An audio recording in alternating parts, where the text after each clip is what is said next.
শীতকাল। শীতকাল আমাদের দেশে একটি মনোরম ঋতু হলেও এই সময় বেশ কিছু স্বাস্থ্য সমস্যা দেখা যায়। ঠান্ডা আবহাওয়ার কারণে বিভিন্ন রোগের প্রকোপ বাড়ে, বিশেষ করে যাদের রোগ প্রতিরোধ ক্ষমতা খুব দুর্বল।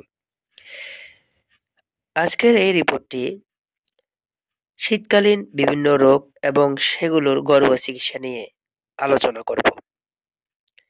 শীতকালে সাধারণত যে রোগগুলো দেখা দেয় সর্দি, কাশি, ইনফ্লুয়েঞ্জা, গলা ব্যথা, ত্বকের শুষ্কতা, শ্বাসকষ্ট, জয়েন্টের ব্যথা ইত্যাদি। তার মধ্যে শ্বাসকষ্ট, যারা হাঁপানি বা ক্রনিক ব্রনকাইটিসে ভুগছেন তাদের শ্বাসকষ্টের সমস্যা শীতে বেড়ে যায়। মাথা ব্যথা ও গলা ব্যথার কারণ হতে পারে। চলুন আমরা ঘরোয়া চিকিৎসা নিয়ে কিছু জানার চেষ্টা করি।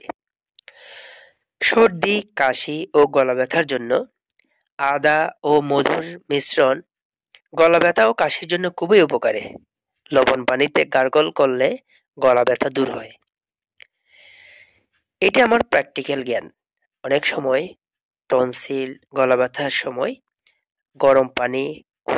গরম পানি সাথে একটু লবণ দিয়ে গার্গল করলে আসলে উপকার পাওয়া যায়। ইনফ্লুয়েঞ্জার জন্য তুলসী পাতা, আদা এবং মধু দিয়ে তৈরি চা পান করলে খুব আরাম পাওয়া যায়। ভিটামিন সি সমৃদ্ধ খাবার যেমন লেবু, কমলা লেবু ইত্যাদি বেশি করে খান। ত্বকের শুষ্কতার জন্য নারকেল তেল বা অলিভ অয়েল খুব উপকারী। যতটা সম্ভব নারকেল তেল এবং অলিভ অয়েল ত্বকে ব্যবহার করুন। পর্যাপ্ত পানি পান করুন। আর্দ্রতা বজায় রাখতে ময়েশ্চারাইজার ব্যবহার করুন।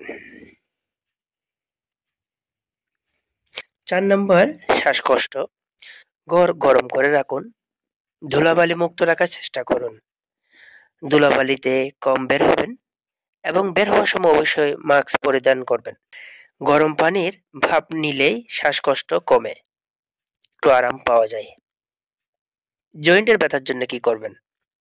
হালকা গরম তেল দিয়ে নিয়মিত মালিশ করুন। গরম পানির সেক ব্যথা কমাতে সাহায্য করে। এই যে পদ্ধতিগুলো বললাম এগুলো হচ্ছে শীতকালীন রোগের ঘরোয়া চিকিৎসা।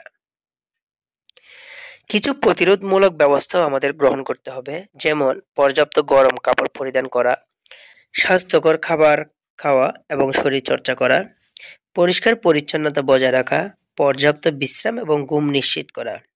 শীতকাল উপভোগ করার জন্য আমাদের এই রোগগুলো সম্পর্কে সচেতন এবং ঘরোয়া চিকিৎসা মেনে চলা অত্যন্ত জরুরি। তবে প্রয়োজনে চিকিৎসকের পরামর্শ নিতে কখনোই দ্বিধাবোধ করবেন না।